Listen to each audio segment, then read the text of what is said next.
నమస్తే, welcome to ఆర్360 news. చైనాలో ఎలాంటి వైరస్ లేదు, ఇది కేవలం రూమర్స్ మాత్రమే, నమ్మద్దు అంటూ చైనాలో ఉన్న ఒక తెలుగు వ్యక్తి రిలీజ్ చేసిన వీడియోతో జనం ఊపిరి పీల్చుకున్నారు.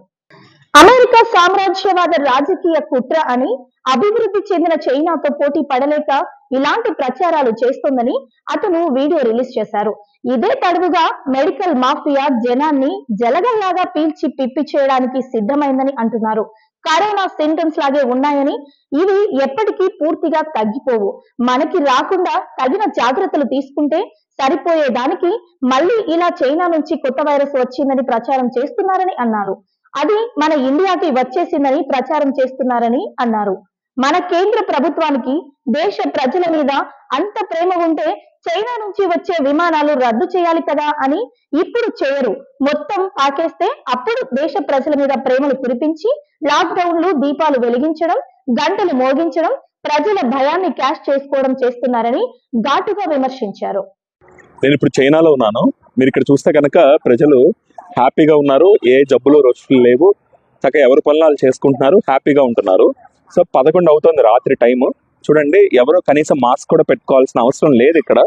ఇదంతా కూడా మన మీడియాలో వస్తున్న వార్తలన్నీ ఏంటంటే నాకు చాలా ఆశ్చర్యంగా అనిపిస్తుంది. సో పక్క దేశంలో ఏదో అయిపోతుందని ఒక వార్త సృష్టించుకుని దాంట్లో టైం పాస్ చేసే మనం మన దేశంలో ఏం జరుగుతుందా అని కనీసమైన ఆలోచన చేయలేకపోతుంది మన సమాజం. అది చాలా బాధాకరమైన విషయం.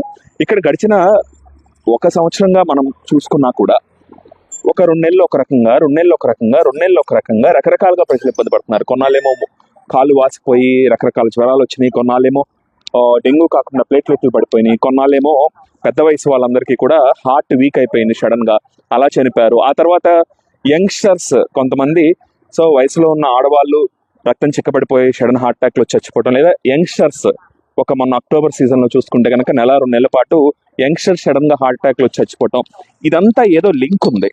సో మన దేశంలో కూడా చాలా వైరస్లో ఏదో ఒక క్రిములు వస్తున్నాయి, వాటి వల్లే కదా ఇవన్నీ జరుగుతుంది. దాని గురించి ఏం జరుగుతుంది ఏంటి అని కనీసమైన ఆలోచన ఏమన్నా ఉందా? దాని గురించి విశ్లేషణ ఉందా? పరిశోధన ఉందా? దానికి ఏమైనా పరిష్కారాలు ఉన్నాయా? ప్రజారోగ్యం గురించి ఏమాత్రం కూడా ఏమీ లేకుండా మనం ఏంటయ్యా అంటే చైనాలో దాచేస్తున్నారు. సో ఇక్కడంతా సిస్టమ్ అంతా కూడా ఆర్గనైజర్గా ఉంటుంది. ఇక్కడంతా సిస్టమ్ అంతా కూడా ఆర్గనైజర్గా ఉంటుంది. ఎందుకంటే ఎవడు పడితే ఆడు ఇక్కడ వైద్యం చేయడు కదా. సో ప్రాక్టీస్ ఉన్న వాళ్ళే వైద్యం చేస్తారు. సో అన్ని మాక్సిమం గవర్నమెంట్ హాస్పిటల్సే ఉంటాయి. సో వాళ్ళ దగ్గర ఇన్ఫర్మేషన్ ఉంటుంది, లింక్స్ ఉంటాయి. సో తమాషాగా ఉండదన్నమాట. ఏం జరుగుతుంది అనేది వాళ్ళు మొత్తం కూడా డీటెయిల్స్ తెప్పిస్తారు. సో ఈ సీజన్లో ఏ రకమైన నిమోనియాలు ఎన్ని వస్తున్నాయి ఏంటనేది వాళ్ళు పూర్తి వివరాలు తీసుకుంటారు. మనకు మళ్ళీ ఇట్లా వదిలేరు, వాళ్ళు ప్రజారోగ్యాన్ని గాలికి వదిలేశారు. ఈ దేశం అసలు కోవిడ్లో ఈ దేశంలో వచ్చింది, కోవిడ్ ఈ దేశంలోనే వచ్చింది. కానీ చాలా విచిత్రమైన విషయం ఏంటంటే ఇక్కడ కేవలం 25-30 వేల మంది మాత్రమే చనిపోయారు కరోనాతో. మన దేశంలో అఫీషియల్గా 5 లక్షల మంది చనిపోయినా కూడా అన్అఫీషియల్గా 50 లక్షల మంది చనిపోయి ఉంటారు. సో అసలు ఇంత స్థాయిలో చావులు జరిగితే దాని గురించి ఆలోచన లేదు. ఈ చావుల తర్వాత ఎందుకు చచ్చిపోతున్నారో తెలియదు. చిన్న వయసు వాళ్ళు ఎంత బాధ ఉంటుందండి. 25-30 ఏళ్ళ పిల్లలు, లేదా ఒక 30-40 ఏళ్ళ ఆడవాళ్ళు హార్ట్ అటాక్లో చచ్చిపోవటం ఏంటి? అంతకు ముందు చూసామా మనం?